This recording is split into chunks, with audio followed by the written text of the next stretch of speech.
Hello and welcome to scrapbookingstation.com. In this video, this is the second part of my mini scrapbook album, and so we're going to be talking about layouts, dimensions, and also how to fit your photographs and journaling in here, and then also start embellishing some of these pages, and then talk about some techniques to use with your templates and whatnot to maybe highlight your journaling or add some inking. So, I'm going to put the camera over my shoulder and we'll get started.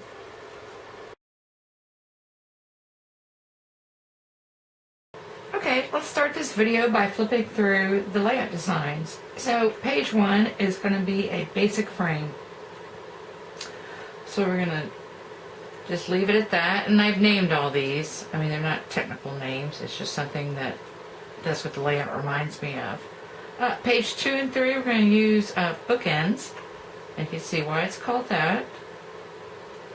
And we flip again. And this is actually called radian. It looks more like a pinwheel, only because we've got just 8 segments per page. 1, 2, 3, 4, 5, 6, 7, 8. But I'm going to show where you can split that out further if you choose to. And you can see also where I flipped the pattern paper over and used the other side on the other page. And this is interesting. This was kind of just using the pattern paper, the pattern on the pattern paper, to create myself a border, but this is also a neat tuck-in space in case you want to stick in some tickets or memorabilia or even a photo sticking up or journaling or a tag. Anyway, fun layout, but this is like pattern paper leading the way. And then I call this an awning. So I've raised this up, kind of the same thing as the borders, but across the top. Of course, could have been across the bottom as well. And then the last page is called quilt. I mean, in this case, it's almost like a window pane, but all these designs can be incorporated into your 6x6, 12x12, 8x8 scrapbooks. So anyway, let's get back to the beginning. So I've got the basic frame, and here's the intention with that. So I've got my 5.5 by 4.25 paper, and the way you cut this out is you're going to use a trimmer, and the first thing I want to do is cut out 1/4 inch along every edge, and this is really quite simple. Let me move this into the middle. And so I want to push this up to 1/4, and now I'm going to make a note of here is my 1/4 inch from this side, here's my 1/4 inch from this side. And the little trick here is to put your trimmer into the middle of your paper and then go to those marks and then do that on all 4 sides. So I line that up 1/4 inch. And then once again, put my blade down somewhere in the center, and then bring that to 1/4 inch each way. And if your paper trimmer can't do that, it's quite possibly you were like me for a long time. I'm trying to find some scissors. It's better to be short than be long, and just snip off where it's connected. Anyway, where I was going with that is if you were like me, you bought inexpensive paper trimmers, and I have lots of them. So if you can't come up with a nice, clean 1/4 inch, actually this is a leftover, so I'm going to put that aside. And now my border is 1/2 inch. So we're going to do the same thing. We're going to bring up the piece of cardstock to 1/2 inch, and then start in the middle. Run to 1/2 inch this way, and then 1/2 inch that way, and do that the same on all 4 sides. 1/2 inch,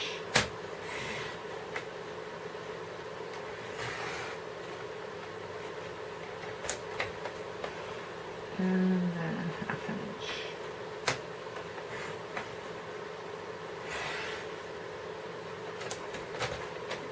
see where it's sticking. And clip those corners. And this is a great paper saver technique. I mean, it's not such a big deal when you're working in these small sizes. Especially if you're going to put the photograph on top, you could have just left the whole panel. But then you'd have this piece. And that is really not much use anywhere else. But now I've got this left over. So that's the frame. So let's get back to our scrapbook.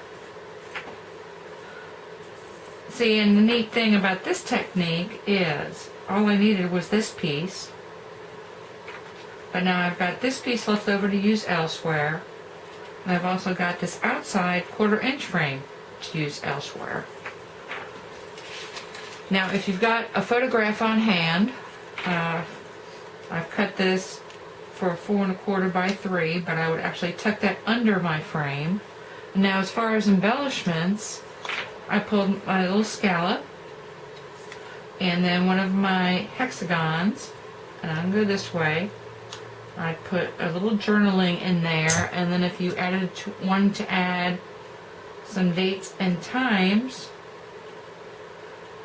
the other side, well actually let me talk to that, because in my pattern paper I had of course the larger piece which I used elsewhere, and I cut a strip in case I wanted to add text here,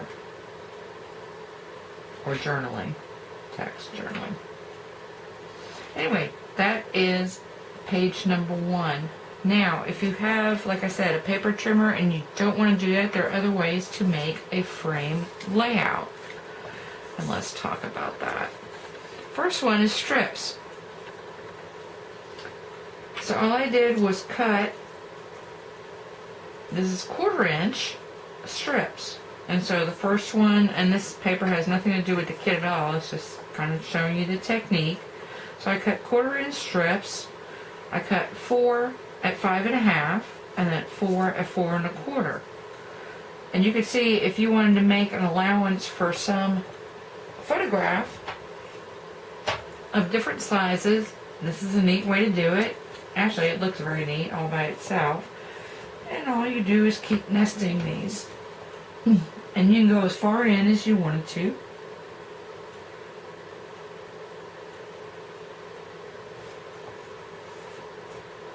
Oh. Sorry, push that a little bit too much.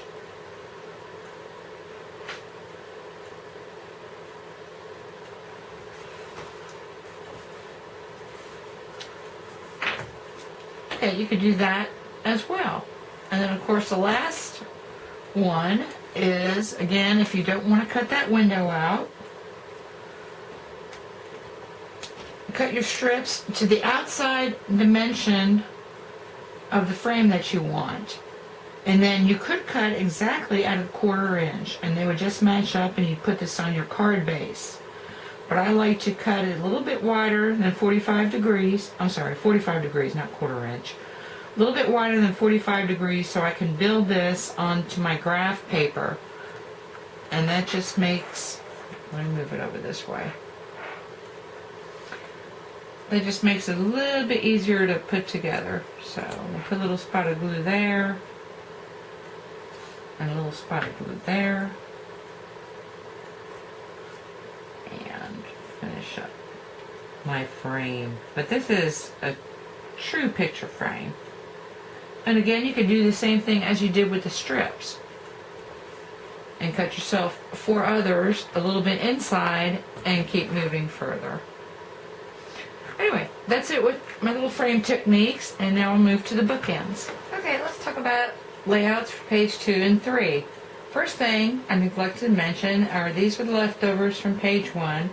And actually this piece was this large, and I've used it later in the scrapbook, which we're going to look at in a little bit. But anyway, I put these in what I call the boneyard, because there's elements of this that I will use in future designs. So my bookends, basically I've taken my pattern paper, cut 2 1-inch strips, and then cut 2 1/2-inch strips, flipped them over, And then if you're with my card kit people, or even if you're starting from scratch, I mean, basically you had a piece of cardstock.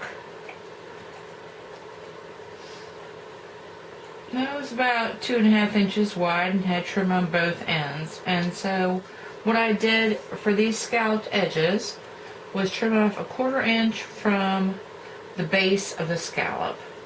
And that leaves me with this piece, which I can probably use later.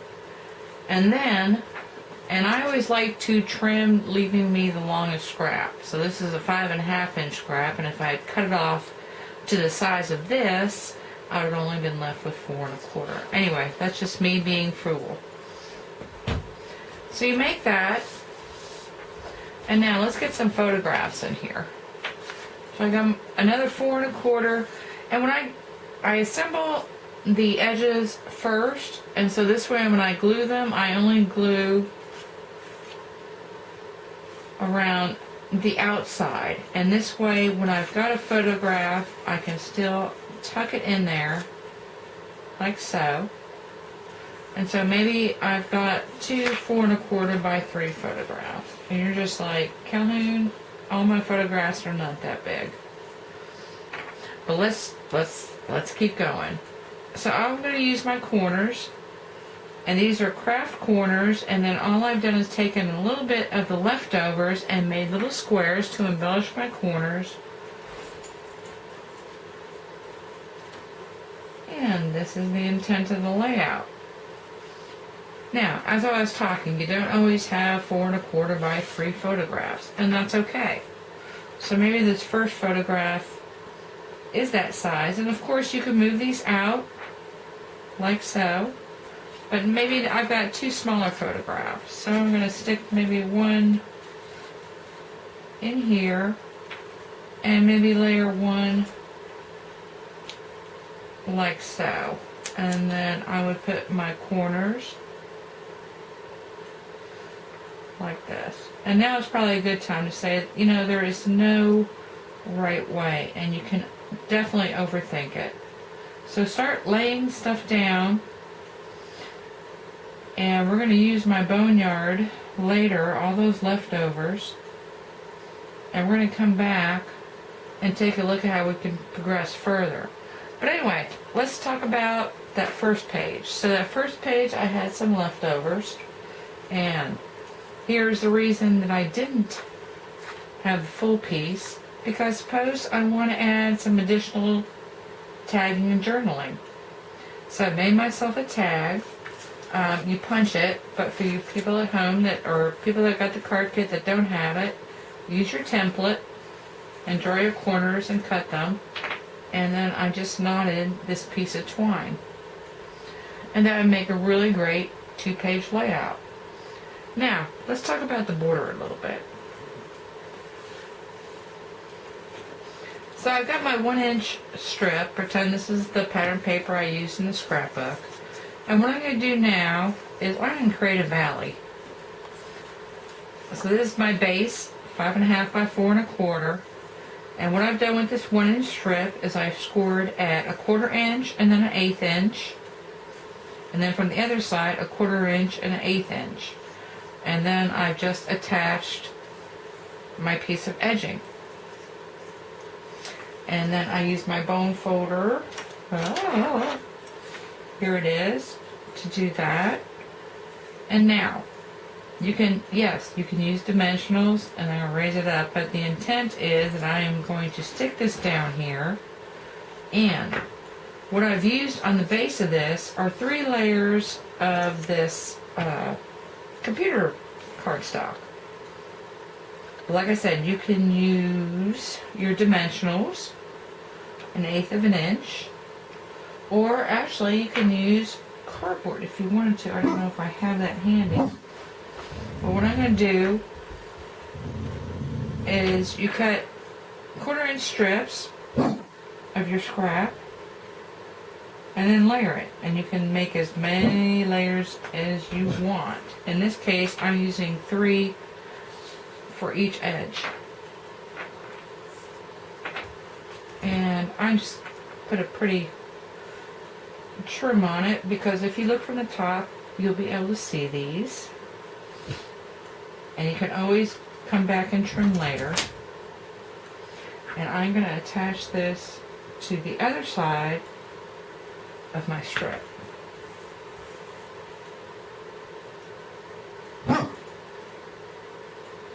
Just at that 1/4 inch score line.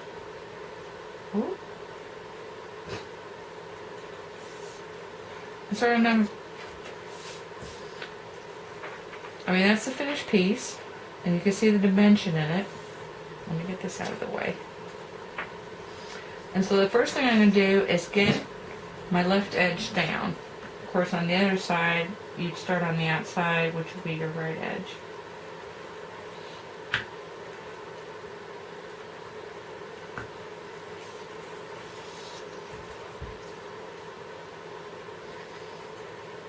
So let me square this up.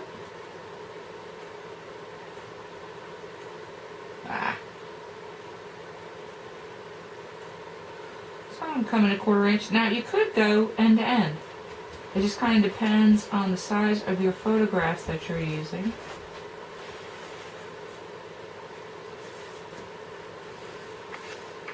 Okay, and then, there you go.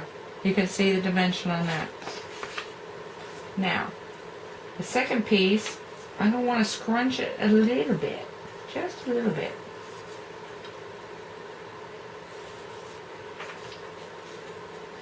And now, once I've got that outside edge put down, I'm going to want to kind of scrunch it and put my other edge down.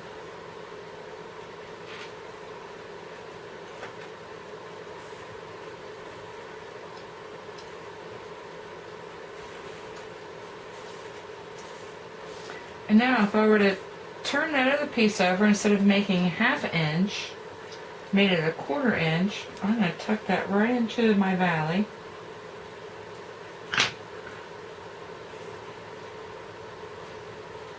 And this would be another great place for a date or some journaling or some words. And the other thing I'm going to do, since I've got this valley, is I am going to attach a little bit of twine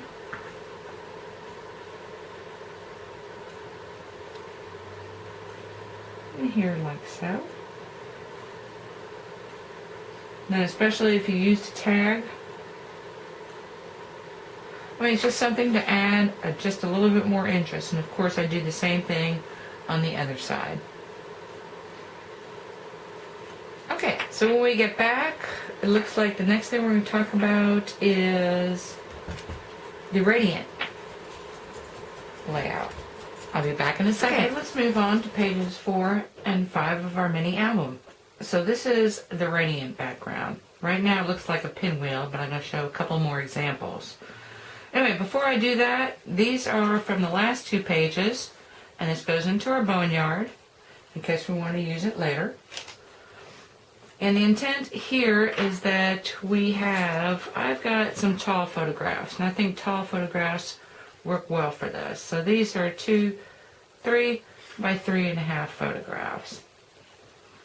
And then as we continue on with our video, actually I'm going to go this way and this way.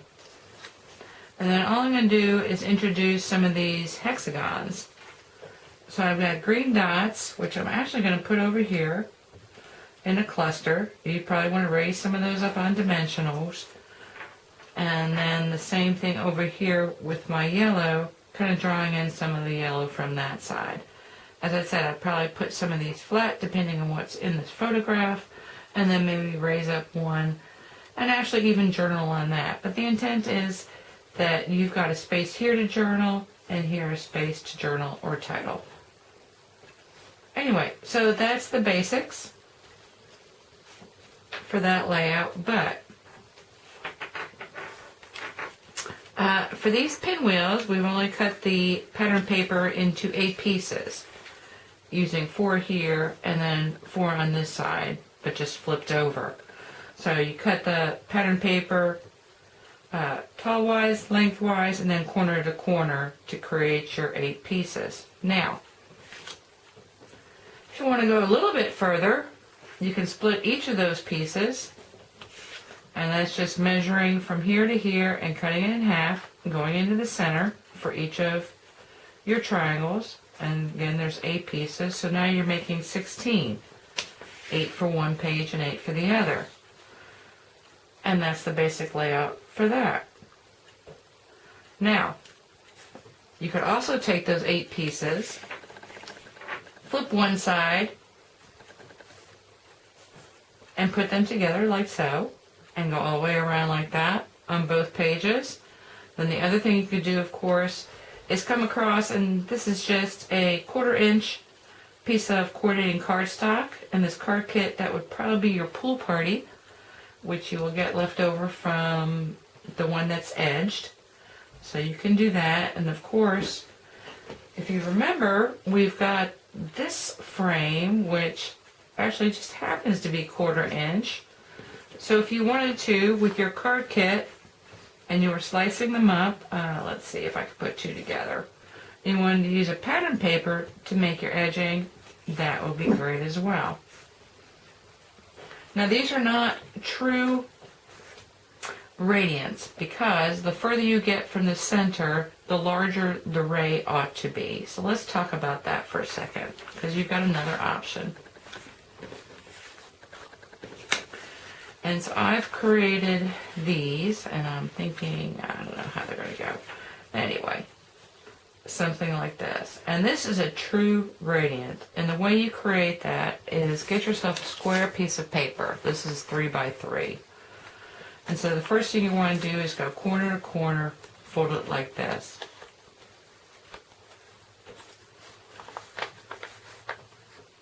Okay, now if you remember your ice cream cones, let me turn it this way because I've already folded it this way. The ice cream cone is used to make snowflakes and all that kind of good things. And all you want to do is get this, what you would think would be about 1/3 of the way, and you just manipulate it until this tucks right into this side and this comes right along this side, and then crease. And then I've marked those. And then for this piece, what you want to do is match up the end of your cardstock to the crease that you just made. And then you've got this fold. And then you do the same thing on the other side, and you come along and you create this fold. And that creates, when you're cutting your piece of pattern paper, let's put this together as if it were one. So I've got 1, 2, 3, 4, 5, 6. Set this up in the corner of your pattern paper and just mark off these tick lines, and then slice into your focal point. And that will create you 6 pattern papers. And then what I've done is I've taken, in this case, if you were doing it with the kit, you'd probably want to use this gumball green. And all I've done is cut it into quarters and use 2 quarters for these images. And kind of the same thing would apply. So you've got your photograph, you've got your embellishments, and actually this is a great place to put a little tick word, accent word, or whatever. Now let's just talk about a true gradient background for a second. Let me grab this one.